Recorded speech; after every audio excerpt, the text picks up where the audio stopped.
Flash pulmonary oedema అంటారు, అంటే మన లంగ్స్లో నీరులాగా చేరుతుంది.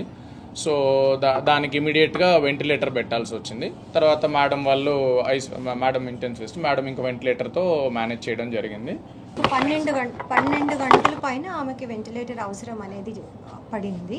సో ఇవాళ ఉదయం ఇప్పుడే ఆవిడకి కొద్దిగా వెంటిలేటర్ అనేది రిమూవ్ చేయడం జరిగింది. తాను పూర్తి స్పృహలో వెంటిలేటర్ తీసేసి ఒక 2 hours అయింది. యాజ్ ఆఫ్ నౌ ఇప్పుడు ఆక్సిజన్ రిక్వైర్మెంట్ మీద ఉన్నారు. ఆక్సిజన్ మీద మాట్లాడడం కూడా జరిగింది, మాతో మాట్లాడారు ఏంటిది అనేది. చూడాలండి ఇంక ఇప్పుడు, అంటే ప్రస్తుతానికి వెంటిలేటర్ నుంచి ఇప్పుడే తీసాం కాబట్టి ఆక్సిజన్ రిక్వైర్మెంట్ అని చెప్పాం కదా, ఆస్పిరేషన్ అయిందని. ఆస్పిరేషన్ వల్ల కొద్దిగా ఇన్ఫెక్షన్ లాగా ఫామ్ అయ్యే అవకాశం ఉంటుంది. సో దానికి ఇప్పుడు అవి ఆల్రెడీ స్టార్ట్ చేసేసాం నిన్న నైట్ నుంచి. చూద్దాం. బట్ యాజ్ ఆఫ్ నౌ చూస్తుంటే మటుకు స్టేబుల్ గానే అనిపిస్తున్నారు. మోస్ట్ లైక్లీ డేంజర్ నుంచి బయటకు వచ్చినట్టే. అది ఇంకా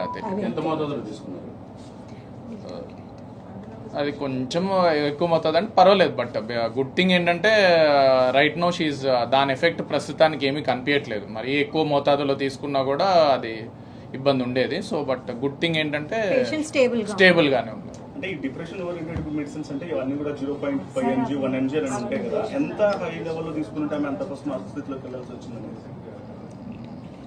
ఇంట్రెస్ట్ చెప్పండి.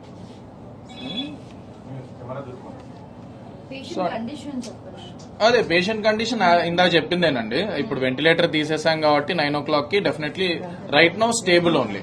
అండ్ దాని యొక్క డోసేజ్ యొక్క మోతాదుది ఆవిడకి ఇప్పుడు ప్రస్తుతానికి బాడీ మీద అయితే ఏమీ ఇబ్బంది అయితే చేయట్లేదు. సో ఇప్పుడు మేజర్ మనకి ఆక్సిజన్ రిక్వైర్మెంట్ ఇది బెటర్ అయితే షీల్ బి డెఫినెట్లీ, అదే అందుకే చెప్తాను కదా, she definitely out of danger లానే అనిపిస్తుంది యాజ్ ఆఫ్.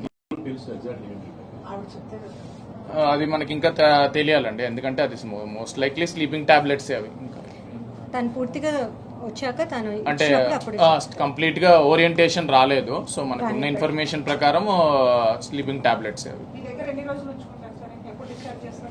అది ఎట్లా చెప్తామండి, ఇప్పుడే కదా 12 hours జస్ట్ వెంటిలేటర్ అయిందని ఇప్పుడే చెప్పాం కదా. So right no we cannot tell that everything. Just మీ లంగ్ ఇన్ఫెక్షన్ రూల్ అవుట్ చేయాలండి. దానికోసం మనం డైలీ ఎక్స్రేస్ తీసి దాని ప్రకారంగా ఎక్స్రేలు అన్ని బాగున్నాయి అంటే then she can be discharge. It can be 2 days 3 days 4 days చెప్పలేము.